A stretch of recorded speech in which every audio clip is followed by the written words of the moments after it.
नैहर में कुछ पैनी ना रहनी हम नादान, यार के मोहर लागल ना रहनी अनजान। राजा हो नैहर में कुछ पैनी ना रहनी हम नादान, यार के मोहर लागल ना रहनी अनजान।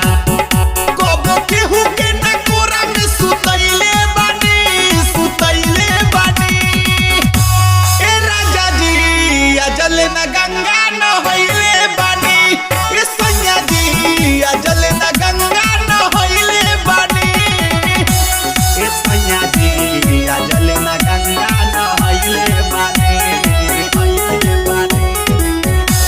ए सैया जी अजल न गंगा नहैले बानी, नहैले बानी।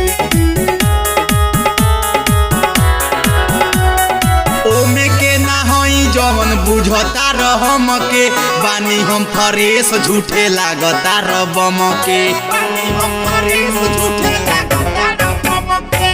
पैबो में माजा हो माल बाटे ताजा हो, अरे ऐसे ना जवानी लुटैले बानी, लुटैले बानी।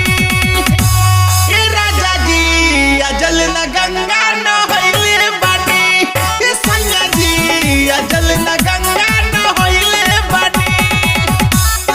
राजा जी अजल न गंगा नहैले बानी, नहैले बानी।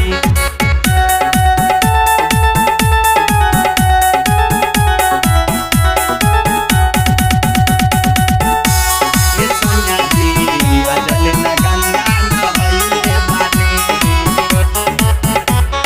तोहरे बाधन पूरा लूट जाए द, कर ना शक चूड़ी फूट जाए द। तोहरे नाम से जीले ह, दर्द के आंसू पीले ह। अरे नैहर में जवानी जरैले बानी, जरैले बानी। ए पिया जी अजल न गंगा नहैले बानी, ए राजा जी अजल न गंगा नहैले बानी। नैहर में कुछ पैनी ना रहनी हम नादान, यार के मोहर लागल ना रहनी अनजान। कबो केहू के